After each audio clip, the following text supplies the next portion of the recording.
Hello and welcome. I'm your host, Elizibar, and we're going to talk about X-Wing Wedge's Gamble here. It's a Star Wars novel, book 2 in the X-Wing series. We got a few videos about the first novel in the series. I think I got a couple videos about this one already. Like one, I think I was just like, don't give me numbers if they don't make sense. Like if you cannot be self-consistent about the numbers you are reporting in your story, please do not use them because my brain will start trying to figure out what's realistic. Instead of reading my comic books that I'm way behind on, I've read like 100 something more pages of this. Anyway, let me recap a little bit here so you can understand where we're at. So the rebels are like, we got to take the Imperial capital. Ysain Assard, or whatever her name is like, no. So Wedge and the rest of the Rogue Squadron are sent to do recon work on the Imperial capital. Okay? You with me so far? I know you would be. One of the things Wedge and the people he's with, because they got like, there's like very complicated insertion stories for how everybody got on the planet, and we don't need to go into all of that right here. But Wedge and his crew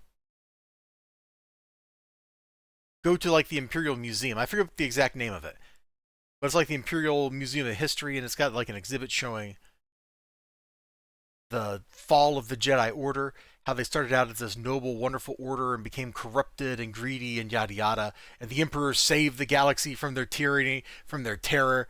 I really enjoyed that.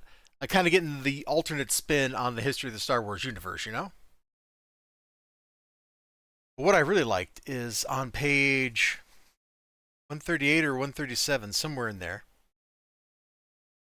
Yeah, Wedge didn't answer immediately because his attention was drawn to something beyond Pash.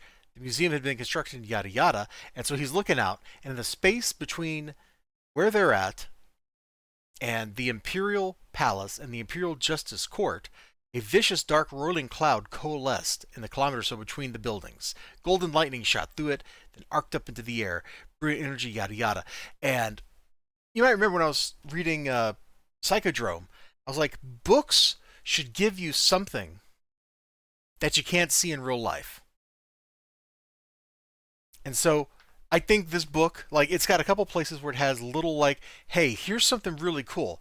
They're not major plot points, at least not so far in the book, but they're very cool. So I don't know what the buildings actually look like. Like, I don't care. In my mind, all evil buildings are pyramids.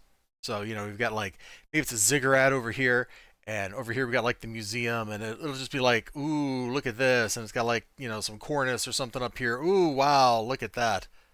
Great building. And we got like space between them. Now, in that space, because Coruscant is this huge giant city, and we're talking like from the top where these events are taking place, where the rich people, I don't want to put that, where the rich people live, down to the bottom, it's like multiple kilometers. These are gigantic, super steep canyons right here. So the thing I find interesting is, you know, the kind of crazy weather you can have. So when they talk about like this roiling cloud is forming out here, what I'm seeing is actually like a mushroom cloud with a thunderhead, and it's super cool in my mind. Now it's like you got hot air coming up like this from down below, because there's engines and stuff down here. And that's carrying lots of energy with it. It gets up into this mass of colder air up here. And basically, kind of what in my mind it looks like is we get like a mushroom cloud, like a nuclear explosion with all this stuff. The hot air coming up, it feeds some turbulent activity right here. Lightning starts arcing everywhere. And it's just really cool looking.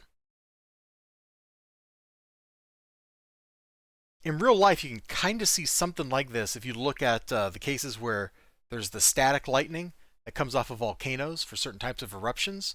Like, that's kind of what I see when I was reading that section.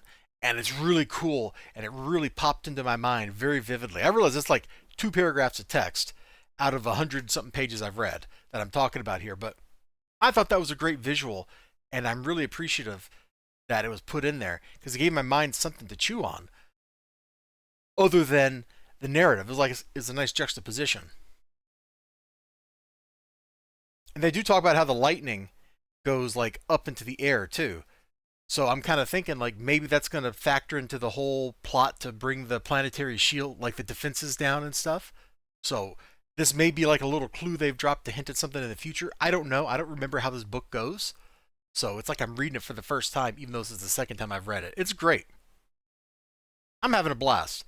Anyway, you all take care of yourselves. You have a great day, great night, whatever you got going on. Hope to see you again next time. Until then, bye bye.